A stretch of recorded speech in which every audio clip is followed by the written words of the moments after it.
In less than 11 hours last night, over 300 severe thunderstorm warnings fired across 7 states at once. More than 150 tornado warnings followed storm after storm. No breaks, no breathing room, no reset at all. Entire neighborhoods in Ringgold, Wisconsin were torn to pieces, and folks, that was just the opening act. A level 4 out of 5 moderate risk verified overnight, and I want you to understand just how rare that really is. Multiple tornadoes tore through Missouri, Illinois, Minnesota, and especially Wisconsin, leaving nothing but wreckage behind. And here's the part that just hits you square in the chest. People lost their lives in this outbreak last night. A family in central Wisconsin huddled in their bathtub while an EF2 tornado ripped the roof right off their home. They made it out, but the margin was 30 seconds, and 30 seconds is not a margin. That is a miracle. 30 seconds stood between that family and what happened to the folks just across the street from them last night. The National Weather Service is still out on the ground right now, surveying every bit of that damage. Final tornado counts are going to take days to sort out, but this is already shaping up as one of the worst outbreaks of the year. Now here's what I really need you to hear. This same storm system is not done with us yet as of right now. A slight risk is still active as we speak across Ohio, western Pennsylvania, and the Ohio Valley this afternoon. Pittsburgh, Buffalo, Erie, Youngstown, and Knoxville are all sitting inside today's active wind risk zone right now. We are talking 11.5 million people still in the danger zone, covering 89,000 square miles across the eastern states. Damaging wind gusts of 50 to 70 miles per hour are still on the table from Pittsburgh east toward Buffalo tonight. Here's what makes today way too dangerous to just wave off the air ahead of this front is thick with moisture. All that warmth and humidity in the air is still giving these storms plenty of fuel to keep spinning this afternoon. Severe weather is going to peak right around 3 to 4 p.m. today. That is school pickup time across this whole region. Quarter to $half-sized hail is on the table, baseball-sized chunks of ice dropping through your neighborhood. Think about retired steelworker Gary Kowalczyk over in Youngstown. He did not sleep a wink last night, and he knows why. He is already watching that second line of storms rolling in from the west, and he is not taking any chances today. Gary has got the right idea, and if you are anywhere near Pittsburgh, Buffalo, or Erie today, you want his mindset. Now let us step back and look at the bigger picture, because what comes after today is genuinely something else. Tornadoes in Wisconsin one day, snow in New England the next. That right there is this spring in one sentence. Behind this system, a sweeping cold front is about to plunge temperatures right off a cliff for millions of people. Those 70s and 80s that felt so good this week, they are crashing into the 40s and 50s by Sunday morning, no question. And I will tell you what, that is a tough pill to swallow, when just yesterday it felt like a June afternoon out there. On top of all that, a G2 geomagnetic storm is hitting Earth this weekend too, just piling on at this point. Honestly, up in northern Minnesota near the Arrowhead, we could see actual temperatures near freezing this very afternoon. And overnight Sunday into Monday, we are talking honest-to-goodness temperatures in the 20s across the upper Midwest. Now, I want to be clear, those are not wind chills. Those are actual thermometer readings before wind chill is figured in. A big old chunk of dense freezing Canadian air is undercutting all that warmth we had, and it is moving in fast. So if you have fruit trees, a garden, or any early spring crops out in the Midwest, tonight is the night to cover them. Think about dairy farmer Bonnie Greer over in Dubuque, Iowa. She is out covering her early spring seedlings right now. Last April, a late freeze wiped out her entire strawberry crop, and I will tell you, she is not making that mistake twice. A widespread frost and freeze could hit from Chicago all the way east into the Ohio Valley tonight into early Sunday. Now, on the flip side of that, snow showers are also in the cards this weekend for Wisconsin and Michigan. Lake-enhanced snow showers will fire up across northeast Ohio and northwest Pennsylvania heading into Monday morning. Up in the higher elevations, the Adirondacks, the Green Mountains, the White's rain is going to flip over to snow. We are looking at a 10 to 30% chance of seeing more than 4 inches of accumulation across the mountain terrain up there. Western and upstate New York, Vermont, New Hampshire, northern Maine, wet slushy accumulations are definitely possible. Look, I know that sounds crazy, snow in April right after a tornado outbreak, but that is just where we are this spring. Now, while all of that is going on up north, the other side of this same front is cooking up a whole different kind of trouble. This is the part that frankly is not getting enough attention today, and that is the fire danger across the south. We have a critical fire weather threat targeting Oklahoma, the Texas Panhandle, southwestern Kansas, and southeastern Colorado. Relative humidity is dropping to 5 to 15% behind this cold front that is Bondry, folks. No two ways about it. Fuel dryness across the Texas Panhandle is sitting at the 90th percentile right now. Everything out there is plumb dry. When you combine 35-mile-per-hour wind gusts with drought-hardened soils and tinder-dry grass, you get instant fire. Think about rancher Frank Hollister near Amarillo. He saw 3 fence lines ignite from a tractor spark last March. He will tell you straight you have no idea how fast a fire moves in 35 miles per hour winds until you have watched it yourself. So please, no outdoor burning from Amarillo to Dodge City to Pueblo, not even for a second, not today. And watch those trailer chains if you are driving around. A little spark on dry grass is all it takes out there. This parched stretch across the plains lasts at least through April 23rd. It is not a one-and-done situation at all. And speaking of things that are not done, tornado warnings and severe thunderstorm warnings are still active right now. Tallahassee, Florida, and the Big Bend region have active tornado warnings and flash flood warnings as we speak. Albany, Georgia, Dothan, Alabama, and that whole South Georgia triangle are under severe thunderstorm warnings right now. The Carolinas and Georgia were baking in the 90s today, and by tomorrow they will be crashing into the 60s overnight. That 30-degree swing in 24 hours, that is exactly the kind of instability that keeps these storms going in the southeast.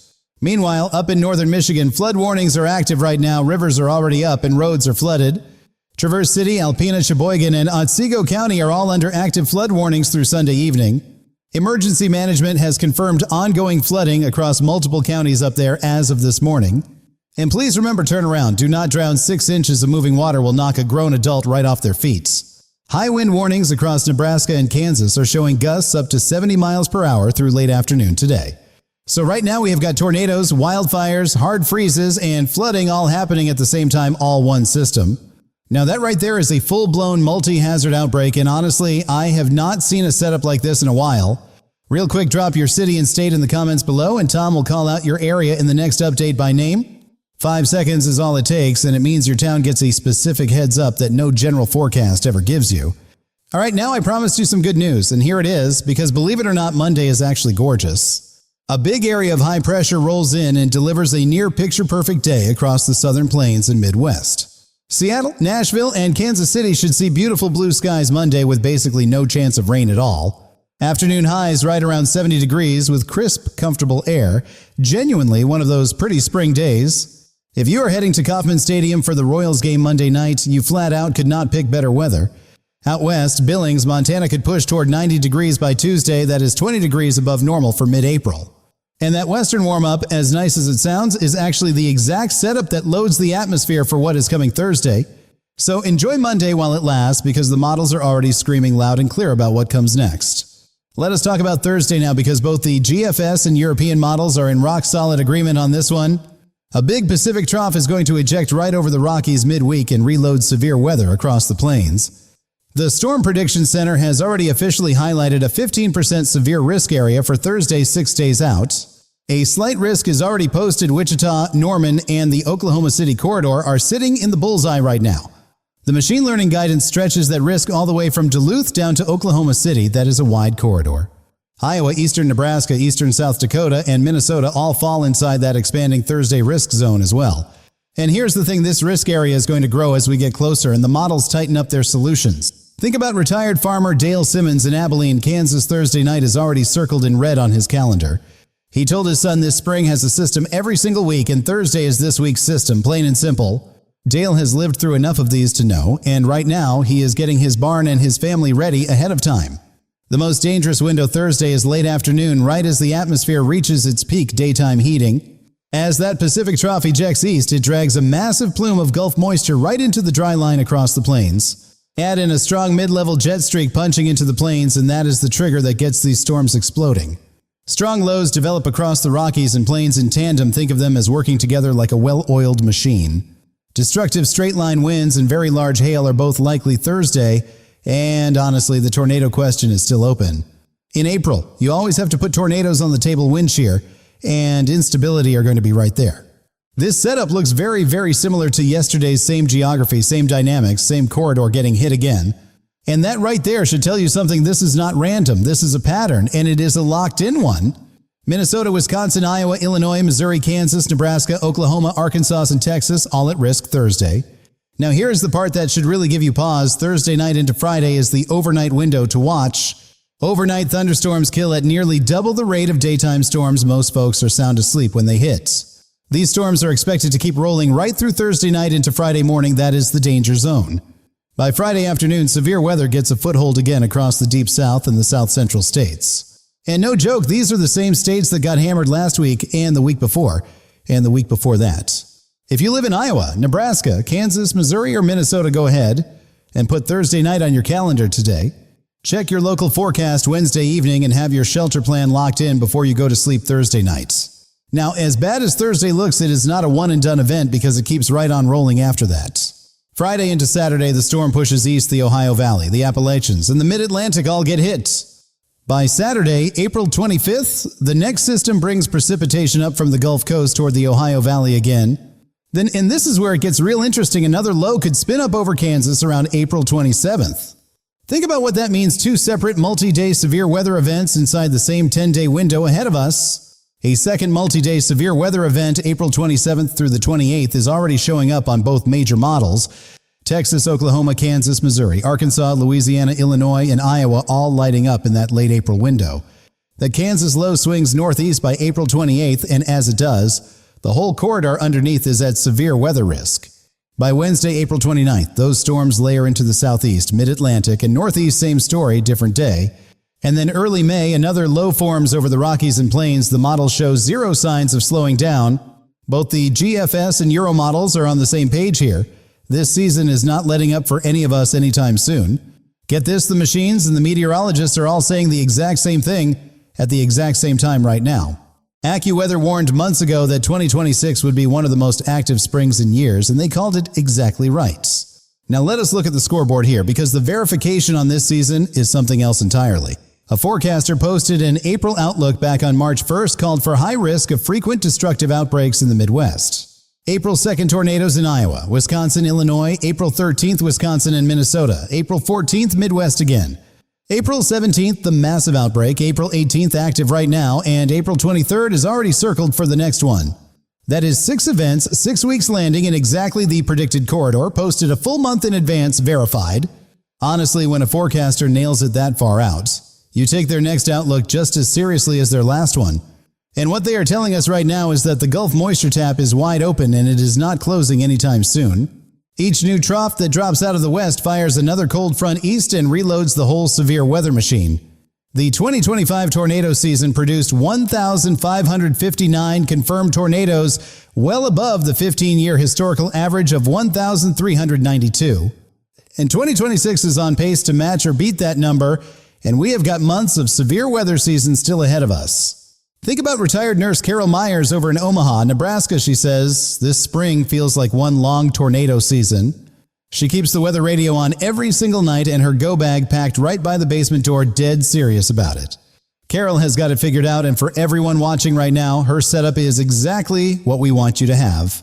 Wind shear is running at extreme levels this week, and that is the one ingredient that turns storms into long-track killers. A long-track tornado stays on the ground for 30 miles or more, not skipping, not lifting, just grinding everything flat. Every mile it stays on the ground is another farm, another town, another neighborhood completely in its path. So let us talk about what you actually need to do right now, because this part matters more than any forecast number. If you are in a mobile home anywhere near an active watch zone right now, please get to solid shelter. Do not wait. Mobile homes offer basically zero protection from even a weak EF0 tornado. Please do not wait on that siren. Turn your wireless emergency alerts on right now before this video is over, before you go to bed tonight. Know your safest spot at home, lowest floor, interior wall, away from every window and door that faces outside. Make a real plan for your pets, your grandkids, anyone in the house who needs a little extra time to get to safety. The Storm Prediction Center watches these threats around the clock every single day throughout tornado season. Their warnings give you 10 to 15 minutes of lead time, but only if your phone is actually on when they drop. If your phone is on silent when a tornado warning comes in at 2 a.m., it cannot do a thing for you, plain and simple. Never try to outrun a tornado in your car unless you can clearly see it is moving directly away from your position. Tornadoes can change direction with zero warning and move faster than 60 miles per hour. They do not play fair. Your basement, a reinforced interior room, or a community shelter, those are your options and they are the right ones. Now let us bring it all home, because this whole week tells the story of exactly what this season has been from the start. Yesterday, a level 4 moderate risk tornado outbreak tore through the Midwest, one of the worst we have seen in years. And honestly, that is not just a bad week. That is one of the most active 7-day stretches in recent memory. Today, a slight risk still ticking across Ohio, Pennsylvania, and the Ohio Valley through this afternoon. Tonight, temperatures free fall 15 to 30 degrees, while wildfire conditions rage across the southern plains simultaneously. Sunday, a hard freeze threatens early crops from Chicago east into the Great Lakes, and flood warnings are active in Michigan. Monday brings a gorgeous one-day breather, just about the nicest day we have had in a while, so enjoy it. Thursday, locked and loaded, heading straight for the same corridor that has been pounded every single week this spring. Then April 27th, April 29th, and early May, the models show no real slowdown anywhere in the pipeline. No joke when the models show no slowdown from now all the way through early May, you take that very seriously. The atmosphere is hitting different this spring, roaring back week after week with no sign of letting up. And right now, somewhere out over the Pacific Ocean, the very next system in this chain is already organizing. The same jet stream that powered last night's level 4 outbreak is still running full speed, and Thursday is next. And here's the thing that keeps me up at night. We are only in mid-April, with the worst of tornado season still ahead. The people who make it through seasons like this are almost never the ones who got caught off guard when it finally hit.